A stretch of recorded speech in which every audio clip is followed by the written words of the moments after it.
show also will be joined by from US is Professor W.P.S. Sidhu. Professor Sidhu is at the New York University School of Professional Studies. Ramesh, also on the show from United States, where the action is as we speak, will be Puneet Ahluwalia, who needs no introduction, an Indian-American businessman and a member also of the Republican Party, to get a perspective what's happening at the Republican camp, as well as Preeti Upala, a California-based geopolitical analyst as well as columnist, will be on the show in any moment. So the action is building up. Absolutely. Also joining us will be three more guests: Professor Sreeram Chaulia, Professor K.P. Vijayalakshmi and Dhruv Jaishankar. Now, Professor Chaulia is the Dean at the Jindal School of International Affairs, and Professor Vijayalakshmi is with the School of International Studies at the Jawaharlal Nehru University, and Dhruv Jaishankar is the Director, US Initiative as the Observer Research Foundation. Now, the ORF is a privately funded think tank headquartered in New Delhi. So let's quickly, Ramesh, in fact, go to Professor Chaulia. It's been waiting very, very patiently. I'm sure you heard my colleague Anil Thomas elaborating on how these elections happen in United States of America. Very quickly, Professor Chaulia, what we want to know from you, the legacy of Donald Trump marred by Russian election interference. I mean, besides the good things, the governance points, we are not speculating here. Pandemic shutdowns, the whole China thing that he's been talking about during his campaigning, the contentious immigration policies, Russian election interference, all that and much more. For the Trump campaign, and for the Biden campaign, the issues have been extremely divergent in nature. And many poll pundits and American experts have been writing about the fact that this has not been a really issue-based election. This is focused much on coronavirus, the mishandling of it. What's your assessment? Whatever is the result, what do you think has been the most rallying point for Trump to retain his seat? Well, I think, Sakal, definitely for Trump, he is an anti-establishment. He continues to say that Biden represents the corrupt liberal establishment. He has been in politics for 47 years and he did nothing. And Trump has positioned himself as still as an outsider. And even though he's in power, he says, for example, in this campaign, he has gone on a relentless attack against what he calls a big tech, big media, Silicon Valley mafia, because he thinks that there is a liberal conspiracy of elites to suppress people and their will. That is the basis of his populism. So that is actually his ultimate legacy, and whether he gets a second term or bows out after one, the fact is he could create this notion that there is the people versus the establishment. Okay. And he's still appealing on that basis, for the votes. Until the last moment, he's saying, I am not a typical politician. I came from nowhere. I was a businessman. And, the career politicians, what we call the Beltway in Washington, D.C., I am from outside, and I am here to what he calls drain the swamp. The problem for Trump is, it had a greater appeal, this fiery anti-establishment populism in 2016, when he was untested. He came from nowhere, and suddenly, like a meteor, he rose to the top. But this time, people have seen his record, and that's where, the populism probably will not have the same impact. So, for example, many of the battleground states we're talking about, which he took last time, was because solid support of the white working class. But this time, due to the pandemic, due to the layoffs, due to the unemployment, due to the continued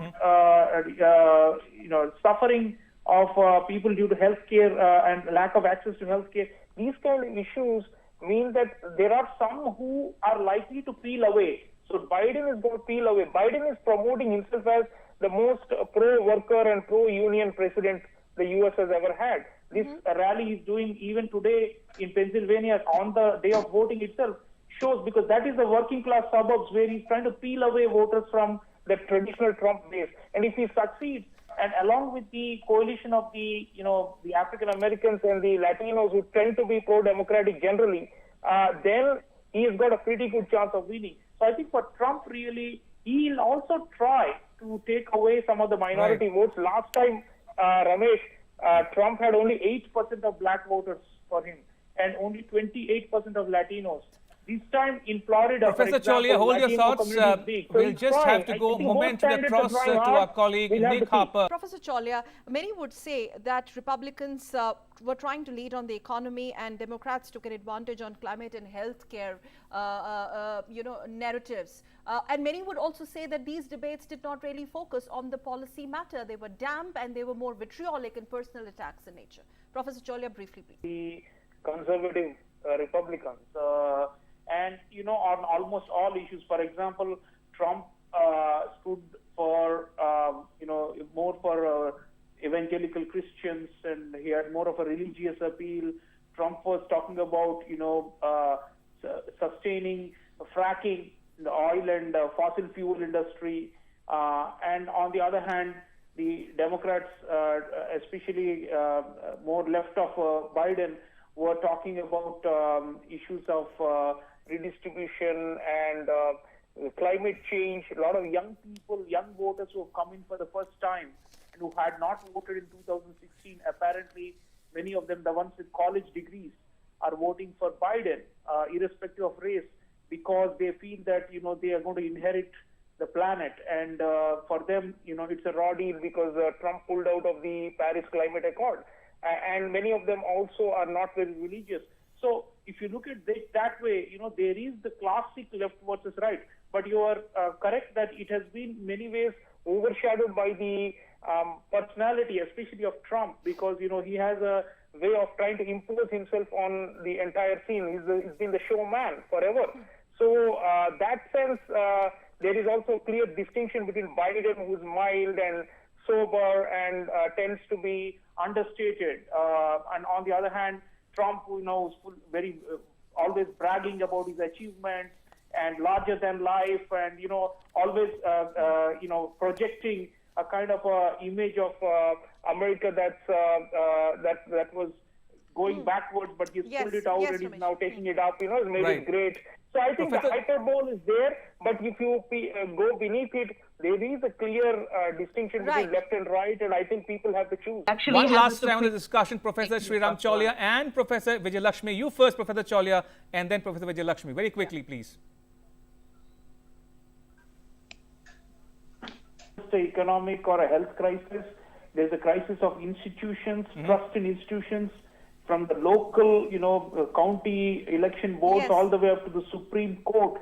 People are raising aspersions and the media is in the question. So American democracy is on the line. This is not a referendum on coronavirus or on populism. Ultimately, it's about the world's oldest democracy. Our wish as the largest democracy is that they can sort these issues and the institutional faith comes back and America emerges stronger, if not now, at least in 4 more years. Professor Chaulia, what do you really make of this very, very thin, wafer-thin difference as of now, talking about popular votes, 50% versus 49%, 49 point something percent of Biden? In the long run, how consequential is this going to be?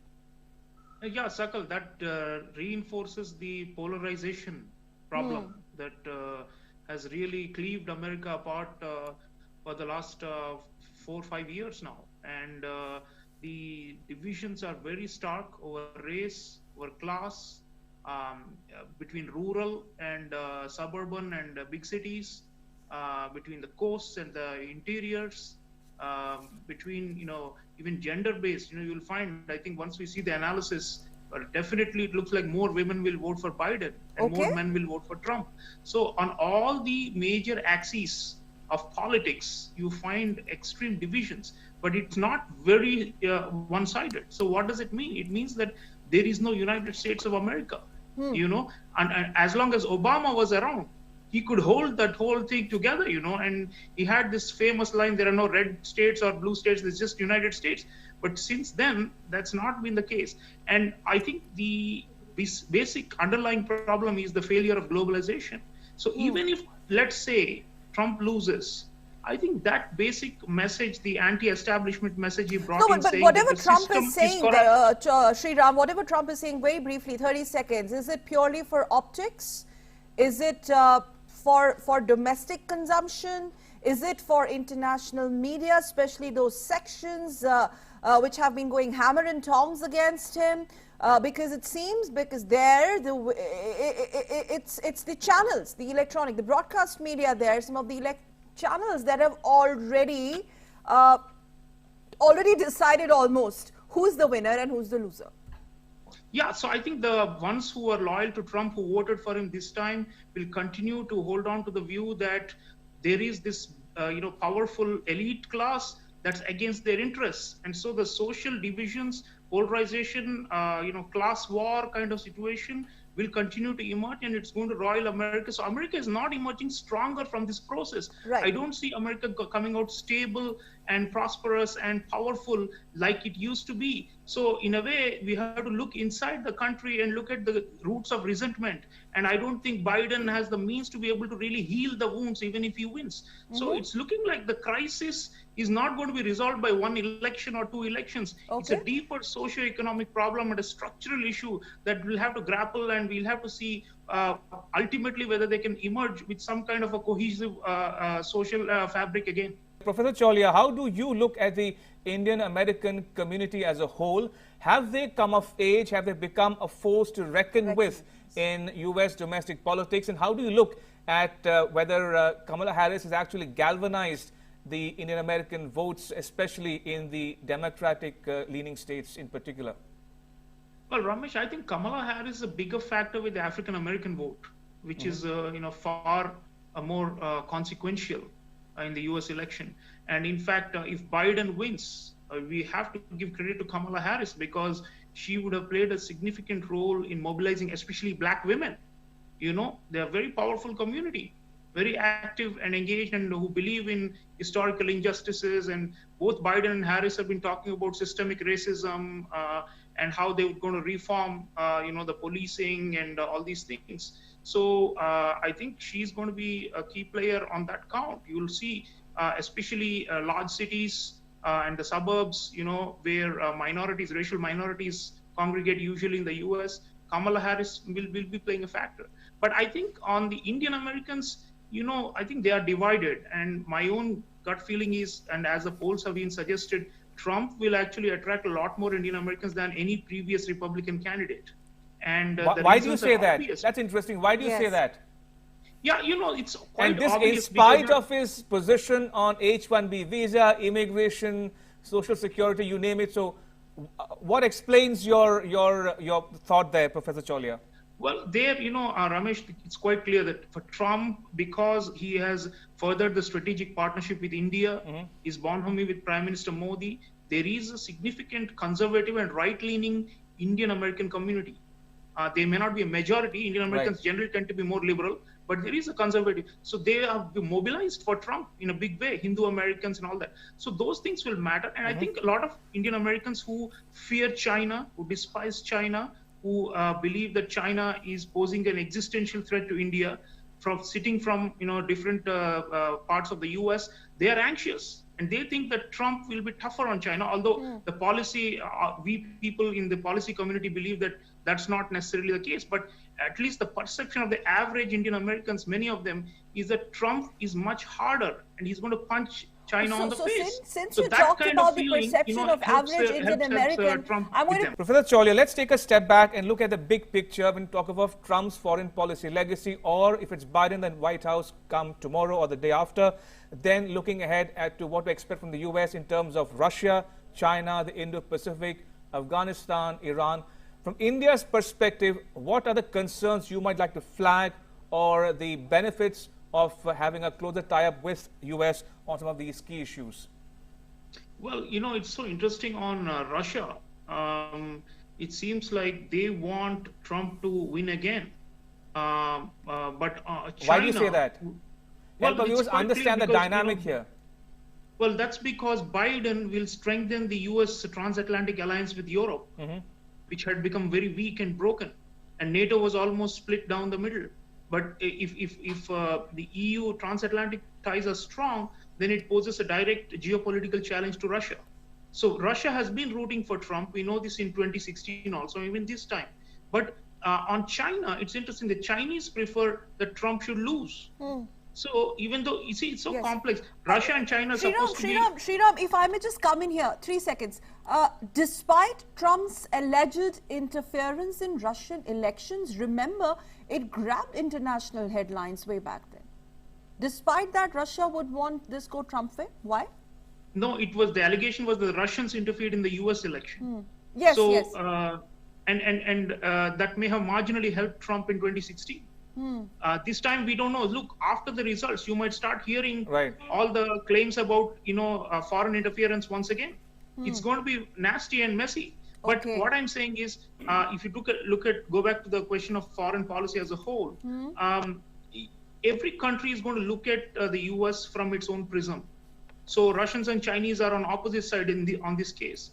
But as far as we are concerned, I think because of the bipartisan nature of support that we have received, we will be fairly comfortable. We need to re-strategize if Biden wins, and we need to look at the areas of convergence. I wrote about it recently. I think with Iran, for example, it's going to help us if Biden wins, because then he will normalize ties with Iran again, or bring back a thaw.